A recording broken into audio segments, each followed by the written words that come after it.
The U.S. Postal Service can trace its roots back to our country's founding, but it faces growing questions about its relevance today. Even as it does some big things, the White House recently called on the post office to deliver at-home COVID tests to all Americans who want them. And of course, we recently leaned on them for mail-in voting. Historically, it's delivered just about anything, anywhere. You can still send live geese, bees, or scorpions, eggs, cremated remains even. Though you cannot, as you once could, ship your kids off to relatives in a different town. But for all the wonder it's inspired, the Postal Service is struggling with increased competition and gigantic losses, leading to budget cuts and slower service. This has led some to ponder if the post office even has a place anymore in our modern digital world. Well, we found one community where folks would tell you it most certainly should. Fewer than 500 people live in the tiny hamlet of Outlaws, New York. And for years, your best chance of running into any one of them was the post office. That was where you could find other neighbors. And you could find dog biscuits and books and donuts and coffee. And gossip.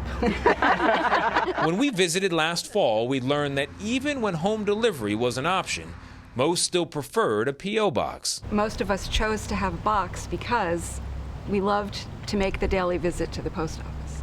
But today, at the spot where the post office once stood, a gazebo has taken its place. It's been 10 years since the Postal Service abandoned its location in zip code 12008. You're closing my office and terminating my position. The closure inspired a 2019 indie film called Colwell. Kathy Boyle was postmaster here in real life until the office shut down. What did that do to the community? Everybody was devastated. I had warned people, you better get ready. Put your mailboxes up, the people who had P.O. boxes, and get them up just in case. It was an incredibly sad day when we had to put a mailbox outside the house at the end of the driveway. Yeah. That sense of sadness is a familiar one in small-town America. Since the growth of rural home delivery in the early 1900s, more than 50,000 post offices have closed. The communities that do experience postal closures, they would tell you they're not quite the same. Evan Kalish would know. On his blog Postlandia, he's documented visits to post offices in all 50 states. North Rim, Arizona. Passionately, if not obsessively, collecting dozens of postmarks along the way. Obsessive would be if I did all the international post offices, too. Okay, so then your preferred term for this hobby of yours is what? Enthusiastic. You're an enthusiast. I'm very enthusiastic, albeit. What drives his enthusiasm, he says in part, is the USPS's obligation to provide service to everyone. It is rather egalitarian. Every place, every person is treated equally. No matter if you're in the desert of Nevada or in the heart of New York, you can get the same service for the same price. They will deliver a letter to every nook and cranny of this country.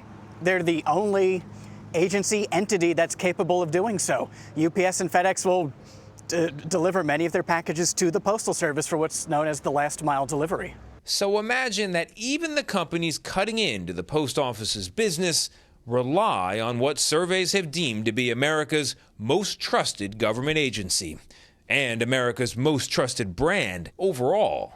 The Postal Service plays an integral part in the lives of Americans of every age and station. With deliveries by horse, boat, train, bike, car, and plane, the Postal Service helped build this nation and created a bond with its citizens, dating all the way back to its creation in a 1792 law signed by President George Washington. He wanted to make sure people shared the same information, that it was accurate, and that there was a common American culture, and that's really what the Postal Service was all about. But Devin Leonard, author of Neither Snow Nor Rain, A History of the United States Postal Service, says the agency's best days are behind it.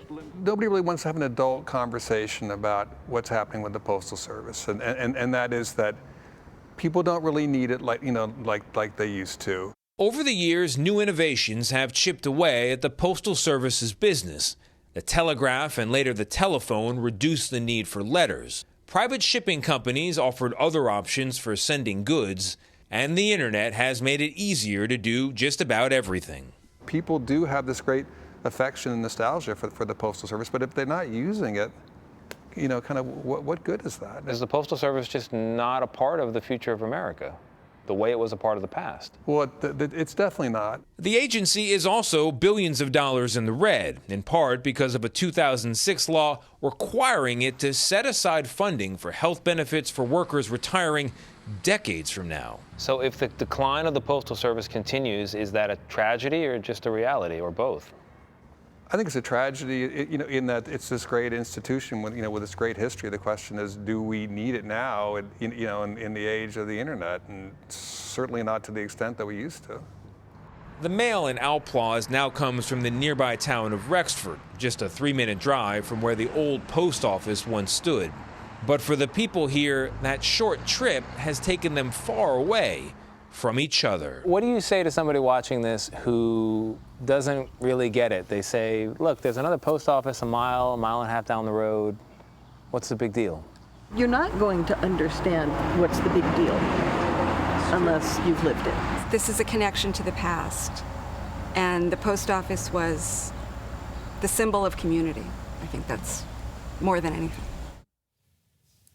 Current Postmaster General Louis DeJoy announced a long-term plan last year that, according to the Postal Service, is helping stabilize the workforce, improve operations, and increase investments in facilities and equipment. But that plan also includes cutting post office hours and lengthening delivery times, so performance will go down, it seems. Yeah, I mean, we can all say it took a long time to get the letter, but it does come, and the people that work there really do care about getting you your mail. Yeah, they really do. Everyone that you've met that works at the post office, if you've gotten to know your local letter carrier, they care deeply. Yeah. I would hate to see that it disappear. It's hard to say, but technology and the evolution of, it creates the declination of what we know as the post office. And speaking of that, we're going to get you on email soon, Gayle. Don't worry.